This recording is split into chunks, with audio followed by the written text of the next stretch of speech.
Hi folks, this is all the fruit, and here I have some water chestnut or Trapa. Not exactly sure what species it is. In Europe we basically have Trapa natans, but here in Asia there are several species.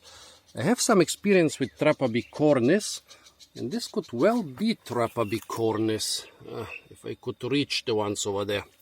Well, Trapa is a nut plant. A nut plant growing in the water, and in China and Southeast Asia they actually grow it in ponds on a quite large scale. This is one of the fruit. Maybe you can see why it's also called devil's chestnut. Let's try and get another fruit. Well, I'm here on the tropical fruit farm in Penang, and they allowed me to take and taste fruit which are on the ground. I think being in the water also counts. Oh, but I cannot get... Well, look at this fruit. It looks considerably different shape-wise. I don't know. Maybe they even have several different species growing here. I'm not sure.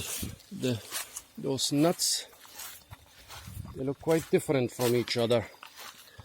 The plants, they all look pretty much similar.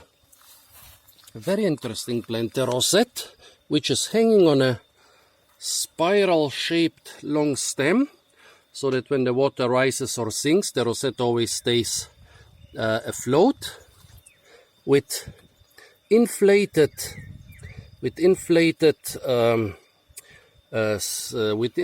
leaf stalks, so that it always stays afloat. So imagine if the water rises, those stems just get more straight and direct. If the water sinks, they lie on the ground, and because of the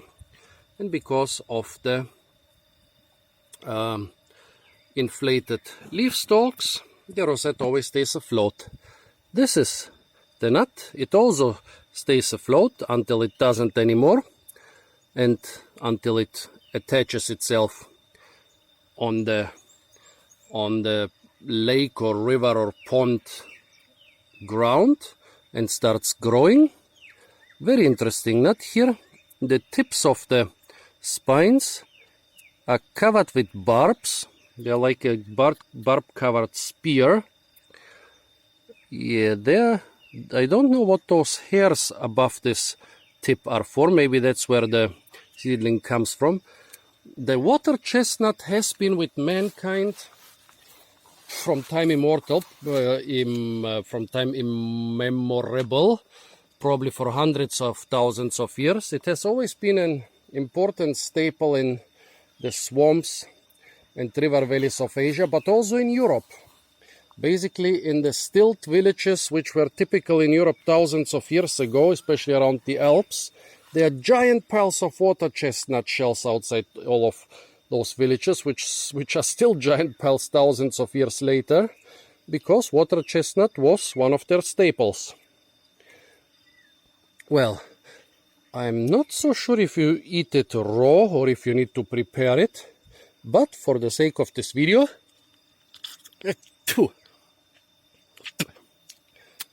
okay, this water chestnut is too old already.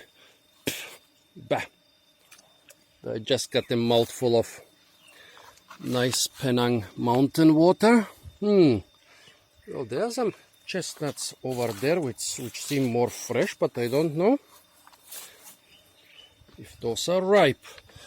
Look at them here, and I'm not allowed to pick fruit from the plants, so I'm leaving those alone.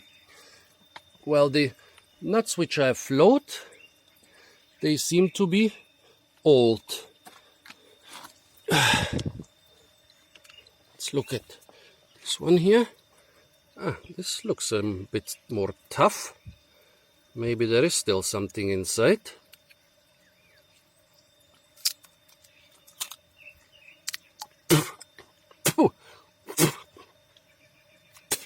There is still flesh inside, but it's rotten. I guess those things are not in season. Well, here is one lying on the ground. Sorry for all the spitting. Finally, this one seems to be fresh enough. The flesh is firm and not rotten.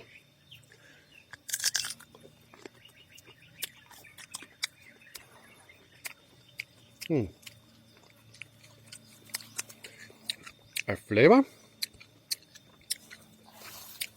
which reminds me of tiny bit of pineapple. Well,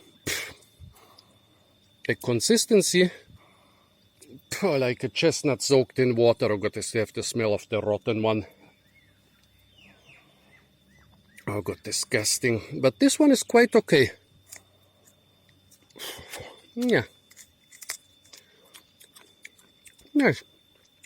Basically like a chestnut soaked in water and with a bit of pineapple flavor. So, if you want to harvest water chestnuts, you have to look for the ones which are already detached from the plant and then not floating on the surface but lying on the bottom, like this one here. See, this seems to be at the right age to be harvested. Well folks, this was some water chestnut, maybe Trapa bicornis, maybe some other one. Stay tuned for a lot more fruit videos from the beautiful tropical fruit farm of Penang. And don't forget to like, share, comment and subscribe.